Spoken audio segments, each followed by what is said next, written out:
Hey guys, I want to welcome you to the weekly Wednesday for the Financial Freedom newsletter, where every week, every Wednesday, we delve into something inspirational, motivational, something excerpt taken from the Financial Freedom weekly newsletter. Wherever you are, if you're listening on Spotify, on iTunes, Google, be sure to click the like, subscribe, share, comment. And without ado, let's get into the show. Hey guys, welcome to this week's podcast episode. I'm really excited for our guest today. He's a lawyer by training, but more importantly, he's an entrepreneur. He's a CEO mentor and vision maker. James Ballidis. I'm really excited about the topics we're going to be talking about today. It's more grand level, big picture, how to be a great visionary, CEOs, and it's going to be a great discussion. So, James, welcome. Oh, thank you very much, Chris. I really appreciate you inviting me on. Yeah. Tell people your backdrop story and how you got started and the work that you do. Well, I was a great trial attorney for 35 years. I know some doctors always feel like, oh, gee, trial lawyer, but I didn't do medical malpractice, so that's not relevant. Uh, but I felt stuck, and I know that many of us in professional businesses, we feel stuck, and the reason we feel stuck is because we're tied to that career, right? We can't do anything else for fear that if we let that go or if we do too much, we'll get distracted from that profitability center. It wasn't true, but what I had to do is I had to figure out how to enroll the vision killer that was in me. Yeah.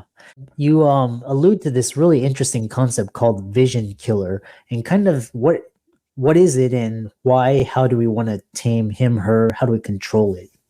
So it's either in us or in others around us or both, right? And what I found was actually through a story that involved my wife.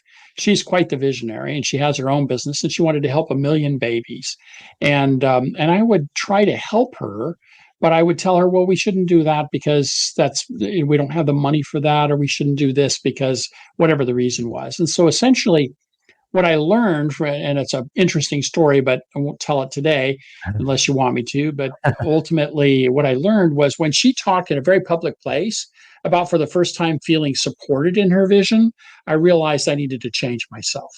And so I took a really hard look, a deep dive into what we do when we have vision in front of us and how we can actually enroll ourselves and others in our visions rather than kill them. And so what happens is, even when we're children, think about it for a second. Your children come up and they say, oh, I want to do this or I want to do that. And you think, well, I don't want them to get hurt. Let's not have them do that right now. Or we sort of support them, but not really. We need to change the way we think about that. And so I've created a concept for that. And as it turned out, it was highly powerful for me and also for the CEOs that I mentor. Yeah, I love that. And we'll talk about, the secret to creating a compelling vision. We'll also talk about AI, but the other one question is you have this with regards to CEO, taming a vision killer, one CEO's epic battle to create a compelling vision. Tell us that story. Yeah. So if I corrected the question, the one you wanted me to tell, oftentimes when we are confronted with our limitations, we tend to say, well, okay, I guess I can't do that. So I advocate a little bit different thing, and I'm going to share a story of a real situation that a CEO went through. What we need to do when we start ideating our vision is make it impactful, and that means we need to collaborate with other people. So we have to make it bigger than ourselves. Otherwise, they're not interested. Find My Why was a great step in the evolution of creating vision, but nobody else cares about your why, right? So we have to first create a vision that's bigger than us that would interest other people. And then we need to start collaborating with them, not on how to get the vision done, but rather on what that vision should be. And when we start doing this, we start getting this synergistic effort and energy going, and then ultimately build a team around that, and then take the next step and execute on that. So the reason that vision killers are so powerful is we let them be. And the way we allow them to be that way is because we either fear them That is, they're going to tell us something we don't want to hear. Or we're concerned that they might be right, and so our own insecurity, or that maybe they're foretelling something that would be embarrassing to us if it happened later on down the road, like a failure, for instance. So we always dance around this issue, but here's what we really need to do. All vision killing is in how, in the execution, all of it. And Mm. so it's really surprising when you start thinking about it that way. What Hmm. we should tell the vision killer or the person who's busting our vision down, we should say, hey, listen, that sounds like that's an execution issue. Why don't we postpone that? Come play with me in vision for a little bit. Watch their facial expression change. Watch them be enrolled in what you have to say. Watch them actually contribute. And sometimes they're the greatest contributors because they're also the doers in the world, the ones that get things done for you. An office manager, a COO, CMO. These people are highly intelligent usually, and their concern is to protect you. And yet, we don't want their protection when we're in vision. We want them to join us in the vision. So if you take that step, it works really well. Well, we did that with a person who had an event planning agency. She was at about 7 figures. We doubled her revenue in 2 years. In 3 years, we tripled it. All completely related to her deciding, hey, I'm going to go with a bigger vision and getting the support of her team. It acted like a magnet, started pulling clients and prospects and employees all to her because she had this huge vision. Basically, a bigger why. And I think Tony Robbins said, kind of focus on your why, and then kind of the how takes care of itself. And then there's a couple instances where actually vision is actually makes you even stronger. So talk about, is company vision wasted effort for everyday CEOs, and how to evolve personally to be a great vision maker? It's a great question. I think 3/4 of those CEOs that I meet, they tell me that their vision is really something that's in the drawer. They can't repeat it. They can't tell me what it is. They give me some vague answer. They'll never say it at a cocktail party. They would never introduce it to other people that are their friends because it's sort of a business thing to do, but it isn't really effective. So to be a compelling vision, what we need to do is start enrolling people in what they would be interested in. And the way that we do that is we go a little deeper within ourselves. Why is it that we want to do this? And then why is it that others around us want to do that? So taking the very wise words of Tony Robbins, I mean, he's been around forever and he's very, very successful at this. He said, well, figure out your why and then the how will take care of itself. That's a great aha. But here's my add to it. Find your why and then other people's why. Now you have 2, 3, 4, 5, 6 people all after the same thing. And what ends up happening is it starts enrolling other people in that vision. It expands the vision bigger than you can do yourself. It gives meaning to the vision, and it allows you to overcome that sort of feeling like, well, it's sitting in a desk. Not only do you have people that are working with you on the vision, but also the implementation becomes easier as well. And so this is the missing link, is collaborating with others. I've said this to very, very successful CEOs that are stuck. And then suddenly they go, well, I never even thought to do that. I thought it just had to be me. But it doesn't. Mm. It can be you. It can be your family. It can be your employees. It can be all the people around you. Or if you're an entrepreneur and you're getting started, it can just be an idea. See, the millennial taught us this, right? They pick up the phone and they give it to a million people. We older guys like me, I always thought if it was going to be, it was going to be up to me. We want to evolve. We want to adopt the best of what's happening right now. And this is a great way to do it. So when you do these things, you all of a sudden get all this energy because you're actually fulfilling values within you that you really want to fulfill. But for one reason or another, you decided you couldn't because you're stuck in your job, because maybe you think you have an artificial limit on the kind of client you can help or the kind of business you want to run, or the kind of medical practice that you have or other things like that. So it can be tremendously liberating when you take this dive. And that's what I do in Vision Maker. It's going to be out in early 2024. The intention is in 3 weeks for you to create an incredible vision, build your team, and get started on it. And I'm really excited to advance that idea. Yeah. Then the next question is because you talk about evolving, and especially no conversation would be amiss without talking about AI today. And you talk about AI making your company obsolete without a vision. And what do people, the listeners, need to know that makes vision AI proof, or kind of future proof yourself from AI? It's a great question. I'm a big proponent of AI. I think AI is a terrific addition to what we're trying to do. But let's recognize what AI does. It takes what it already exists and it makes it better faster than we can do it ourselves. It can write a paragraph faster than I can think to write a paragraph. It can create a picture now that better than I can create a picture in a matter of a minute. It can do a blog post. It can do all this amazing stuff, and it takes from all the information that's out there. But I'm going to take some of you, if you remember the Star Trek series, when it first came out in the 60s, doors that automatically opened didn't exist.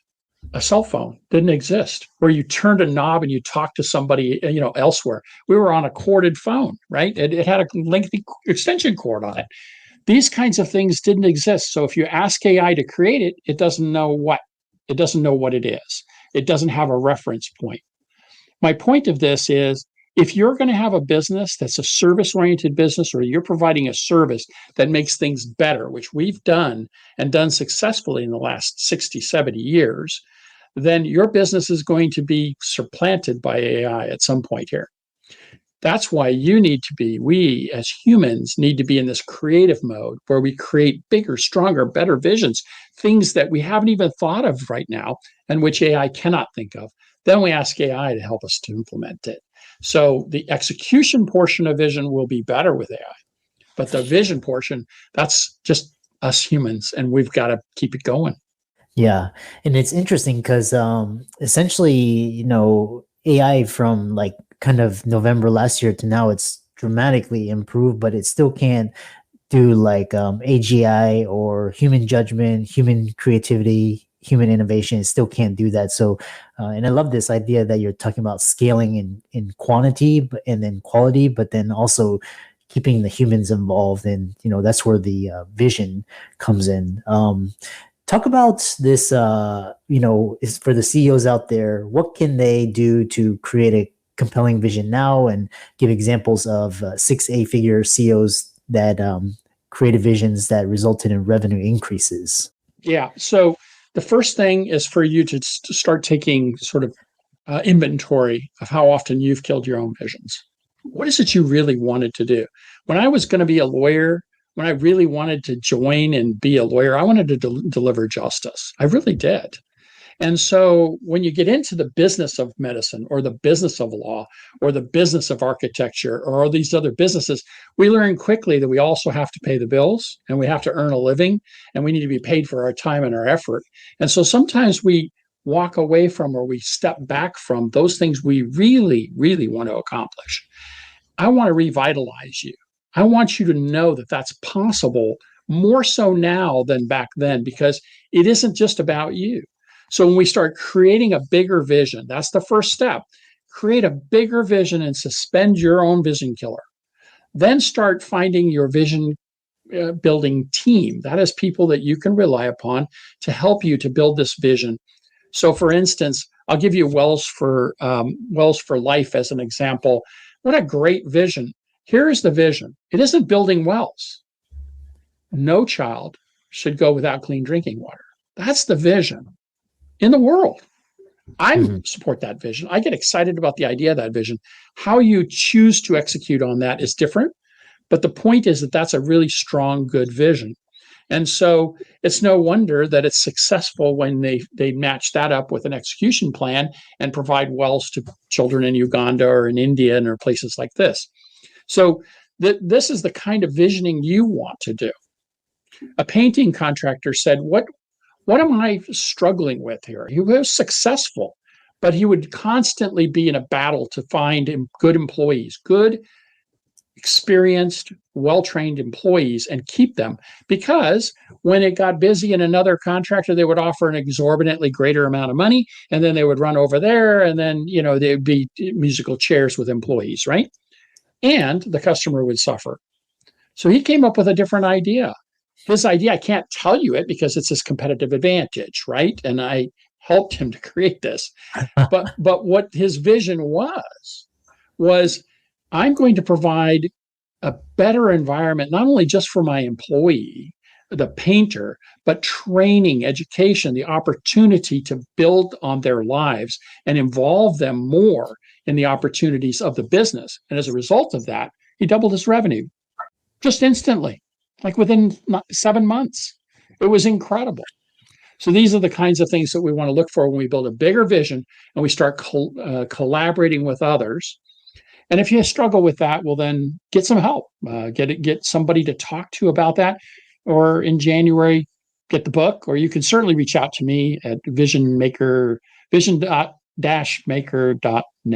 and I'll be glad to talk to you. Get you Yeah. started. Yeah, I love that. And kind of a good ending notice. Talk about, the work, you have a book coming out early 2024. What's it about? How to get on the wait list, and where to find it, and finally how to contact you. Yeah. So the book is about creating a different vision than we've been creating before, suspending the vision killer, allowing the vision killer to learn and to help us instead of standing in our way or holding us back, to build our team and then to announce our vision to the world and have people continue to gravitate toward it. That outcome usually means that even people that aren't doing business with you will refer to you because they're excited about your vision. They're excited to support a vision like that. And it doesn't always have to be a social cause. It can be for any number of reasons. As I told you with the painting contractor, it's not necessarily a social cause. Yeah. And so the way to get on my list, I'm not going to pre-sell the book right now, but I can notify you when the book is printed out. You can go to visionkiller.com. And if you type in visionkiller.com, you'll go to a sales pre-launch page, put in your email there, and I'll notify you when the book is launched. You can get in touch with me on that website on visionmaker.net and reach out to me. I also help CEOs or individuals that are stuck, but I have curtailed some of that right now, just in all candor, because I'm really promoting the book and speaking on podcasts like yours and on the stage to get this to as many people as possible. I would like you to help me with my vision by spreading the word, because I think that this evolution and vision will lead to not only just my helping CEOs, but I think in all places of our lives, we could use some more vision, couldn't we? Oh yeah, yeah, definitely. The world, society really needs more just vision, and more just to uplift the whole morale. All of James' resources will be in the links and show notes. And I really enjoyed this talk. It's kind of a high level macro talk. And with that, thanks so much for coming onto the podcast. Well, I really appreciate you having me on, helping me with my vision, right? So my vision is to modify the way we do vision so that we have a better world to live in. And every effort that's made by any person, I am very appreciative, and that's for sure true with you, Chris.